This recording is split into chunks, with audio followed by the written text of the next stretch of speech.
അസ്സലാമു അലൈക്കും വറഹ്മത്തുള്ളാഹി വബറകാതുഹു. അങ്ങനെ നമ്മുടെ നോമ്പ് റമളാൻ 2 ആയില്ലേ. അപ്പം ഞാൻ തഹജ്ജുദൊക്കെ നിസ്കരിച്ചു, അത്താഴം വെച്ചു. അപ്പോൾ അങ്ങനെ ഇതാ നിസ്കരിച്ച് ദിക്ർ കൊടുത്ത് അങ്ങനെ ഇരുന്നാണ് കേട്ടോ. അപ്പോൾ ഒന്നാമത്തെ നോമ്പിൻ്റെ വീഡിയോ കുറച്ച് എടുത്തിട്ടുള്ളൂ. അപ്പം ഞാനത് ഇന്ന് വൈകുന്നേരത്തിനുള്ളിൽ ഇടാം കേട്ടോ. അപ്പോൾ ഇന്നലത്തെ ഞാൻ നോമ്പ് തുറക്കുന്ന വീഡിയോ ഒന്നും എടുക്കാൻ പറ്റുക, അവിടുന്ന് ഇവിടുന്നൊക്കെ കുറച്ച് എടുത്ത് ചെറിയൊരു വീഡിയോ കേട്ടോ. വലിയ ചുമയും പനിയും ഒക്കെ ഉണ്ടായിരുന്നു. ചുമ കുറേ ഗുളികയൊക്കെ കഴിച്ച് എങ്ങനെയെങ്കിലും നോമ്പ് വിടാൻ പറ്റില്ലല്ലോ.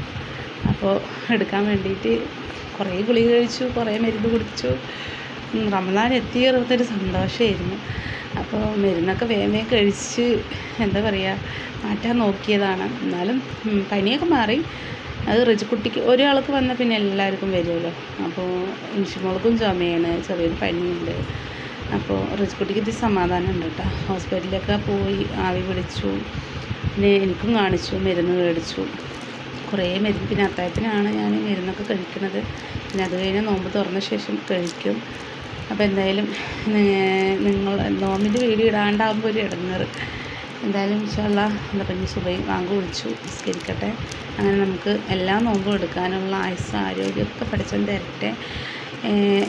എൻ്റെ ഫാമിലിക്ക് വേണ്ടി ഞാൻ എന്നും പ്രാർത്ഥിക്കും. നിങ്ങൾ എനിക്ക് വേണ്ടി പ്രാർത്ഥിക്കുക. റമളാൻ മാസത്തിനുള്ളിൽ തന്നെ നമുക്കൊരു ഇരിക്കാനൊരു വീടാകാൻ വേണ്ടിയിട്ടും എനിക്ക് വേണ്ടി നിങ്ങൾ പ്രത്യേകം ദുആ ചെയ്യുക കേട്ടോ.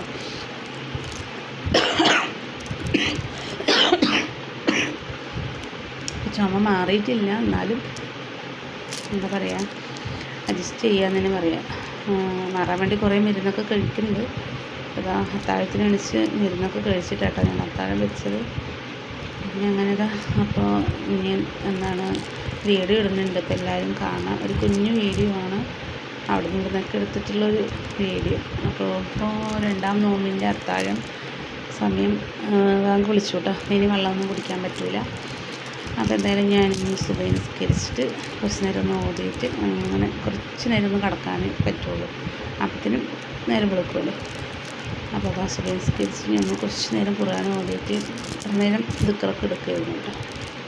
അപ്പോൾ ഞാൻ നിങ്ങളെ കൊണ്ട് വീഡിയോ ഇടാണ്ട ഇപ്പോൾ ഒരു ഇടങ്ങേറ് ഇടണ്ടേ, ഇടാണ്ടാകുമ്പോൾ ഒരു സമാധാനമൊക്കെ ഇടും.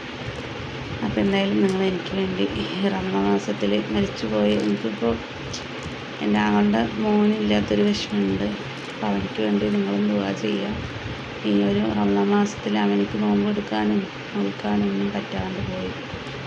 പക്ഷെ അവിടെ ആഹാരം വെളിച്ചാക്കി കൊടുത്തിട്ട് നിങ്ങൾ ദുആ ചെയ്യുക.